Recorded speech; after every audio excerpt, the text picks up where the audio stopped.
Today, I'm going to be talking about some aspects of ancient Greek and Roman theories about musical aesthetics, and in particular, the Roman philosopher Boethius. So let's get started. To many ancient peoples, music occupied a place of magical proportions in their imaginations. Certainly, it's true that music occupies an important part of many people's lives today, and it's a fair bet that nearly everyone is capable of being moved by music, even if it's simply a catchy rhythm. But why? Why should music be so important? Some thinkers, like Steven Pinker, argue that music appears to have absolutely no evolutionary advantages, and so there's really no reason why people should find it fascinating or any reason why it should even exist at all.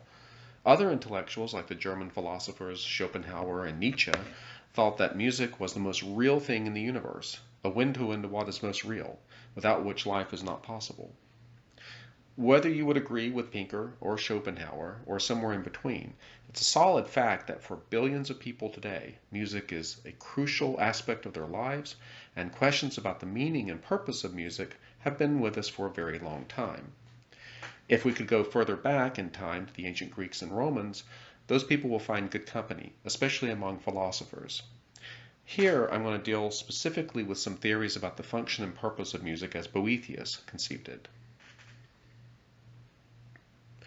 Born Anicius Manlius Servinius Boethius, Boethius was a Roman senator, consul, magister officium, and philosopher who lived from about 476 to 524 AD, during the closing decades of the Western Roman Empire. In a very real sense, he was one of the last of the Romans before the empire totally collapsed.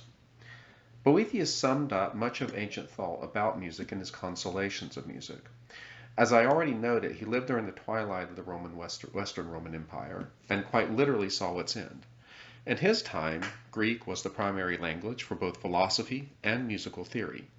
One of the major developments in Boethius's life was the loss of knowledge of the Greek language among even educated Romans. While there were some significant contributions in Latin, the bulk of musical aesthetics and theories were in Greek, and Boethius wanted to preserve as much Greek knowledge into Latin as possible before the channels of learning were completely severed. For example, he undertook to translate the entirety of what existed of Aristotle from Greek into Latin. Now, the Greeks were passionately obsessed with music as an intellectual discipline. Philosophers such as Plato, Aristotle, and Pythagoras, among many others, laid the foundations not just for our understanding of the aesthetics of music, but also aspects of practical musical theory as well, such as the harmonic series. We still possess this ancient Greek passion for understanding phenomena we encounter in the world. Nearly all of our present-day educational and academic avenues for learning music, and other topics as well, are in one way or another inspired by the ancient Greeks. For the Greeks and ancients in general, to know something is more than merely spouting off received formulas. To know something is to understand it. Recently, the music YouTuber Sideways made a video about the superpowers gained by going to music school, which I'll link below. He said something that really stuck with me.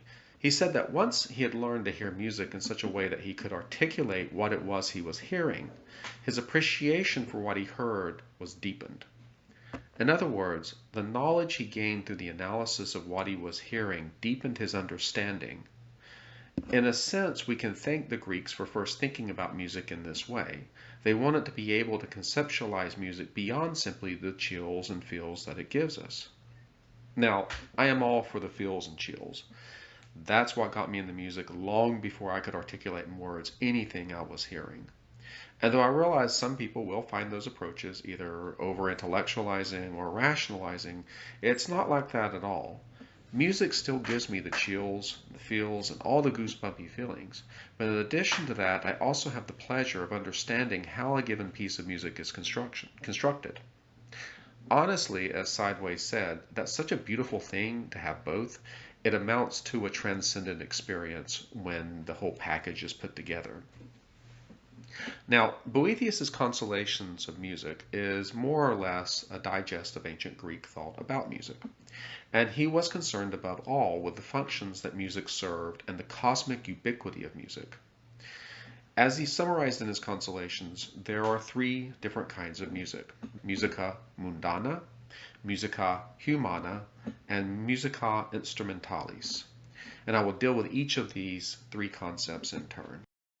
Musica Mundana that represented the harmony of the cosmos, which is the belief that the cosmos exhibits a harmonic structure corresponding to musical harmony and is also found in mathematical ratios. Later thinkers would describe this as the music of the spheres. In this view, harmonic relations permeate the cosmos. The planets, stars, and galaxies move in harmonic proportions like the vibrations on a string. This was a foundational idea among the Pythagoreans. Their founder, Pythagoras, is credited with having discovered or theorized the harmonic series as a series of mathematical ratios, and we actually still use the Pythagorean harmonic series in music theory today. Further, they also believed that the entire universe followed a similar mathematical patterns. This led the Pythagoreans and later thinkers to place music as an essential element in what became known as the liberal arts. The traditional liberal arts were divided into two major categories, the trivium and the quadrivium. The first dealt with language, rhetoric, and logic, while the second was more what we would say scientific and mathematical, almost like STEM, except that it included arithmetic, geometry, astronomy, and music. This also explains why we tend to associate proficiency in math with proficiency in music, even today, although empirical studies really don't show all that close a connection between the two. They show a stronger connection between language and music than they do between music and math. In any case, you can see this interpretation of the universe as harmony in as diverse fields as astronomy and literary mythology. The astronomer Johannes Kepler, who discovered the elliptical nature of the planetary orbits, and following Boethius, believed that the universe emitted actual sounds that the motions of the planets responded to harmonically. You can find this idea even in J.R.R. Tolkien's Middle-earth mythology, found in the Silmarillion. The god creator of the cosmos sings the world into existence, and his melody is answered by other primal godlike beings into a kind of cosmo-harmonic counterpoint. It's fascinating to me that this idea can still resonate with writers and thinkers down to the present day. An even more fascinating aspect of this idea finds its way into recent work in astrophysics, which proposed that the universe does indeed emit a fundamental sound. In recent years, composers as different as Karlheinz Stockhausen and Joep Franssens have made direct use of the concept of cosmic music. In particular, I'd listened to the former's 2007 Klang and the latter's 1955 Harmony of the Spheres. The second category is Musica Humana, or you could simply translate that as human music. So if the cosmos is alive with the sounds of music, apologies to Julie Andrews, on a more terrestrial plane, we humans are able to perceive sound. Not just perceive sounds, but also able to characterize and understand the sounds we hear as being part of a hierarchy of differing levels of consonance and dissonance, which is, of course, nothing more than the mathematical ratios of sound waves that affect our nervous system. But moreover, these sounds also translate into feelings and emotions, and this is a big deal, actually. So, one idea that has been very popular, not just in Western, but in several cultures around the world, is the idea that the human soul is, or ought to be, a reflection of the cosmos at large. That is, to live in accordance with nature is to live in harmony with nature itself. And also, that means living in harmony with one's fellow human beings. So to put it another way, in the ancient philosophers' ideas about the role of music in human society, one of the purposes of music is to promote social harmony and cohesion. So thus, music has an ethical dimension. Listening to the right kind of music promotes emotional and moral well-being. Conversely, listening to the wrong kind of music produces social disharmony and dissonance. The Greek philosopher Plato was explicit about this to the point to where he would have banned certain scales in his ideal city because he thought that they made a person's character weak and unfit to be a good citizen. In a different manifestation, we see similar ideas in the Chinese philosopher Confucius, who has a lot to say about music and about listening to the right kind of music to promote social harmony. But like the cosmic idea, this idea too reaches down to more recent times.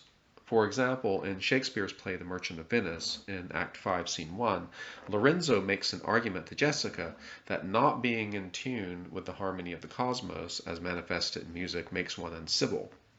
and that the primal power of music can raise the soul up to a higher state of being.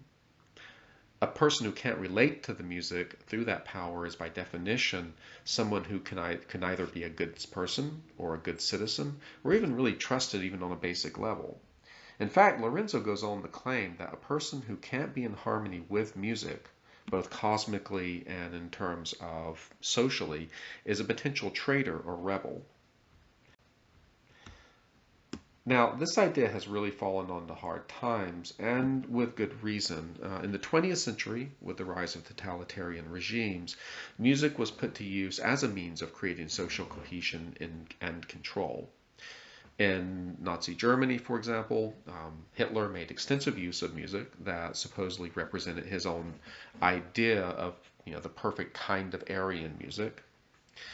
The use of music as an ideological tool to reinforce the totalitarian vision was also used in the Soviet Union, especially during the Stalinist period, to repress musical expression, as in the well-known case of Dmitri Shostakovich and others. Now, I don't know whether it's true that what one listens to actually informs one's character to the extent that Boethius and others did. There may be some truth to it, there may not be.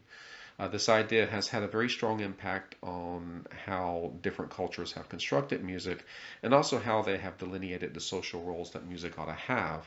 What I do think is that when music is put solely to political use, it might be time to head for the exit. And the last category is Musica Instrumentalis, which basically could translate as instrumental music.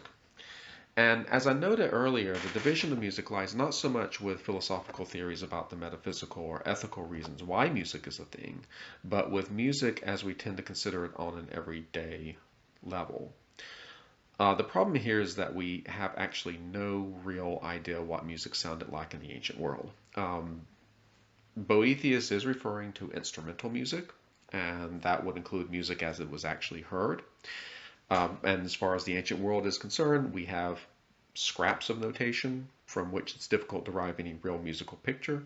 And of course, recordings of ancient music are non-existent, to say the least. There are some reconstructions out there that are very interesting, but we will never know how closely they reproduce what music in the ancient world really sounded like. Now, Boethius's constellations of music was famous throughout the Middle Ages and into the Renaissance, as you can see from the case of Shakespeare and Johannes Kepler being influenced by it. It was one of the few ancient texts in music theory available aside from a handful of others, such as St. Augustine's treatise on music.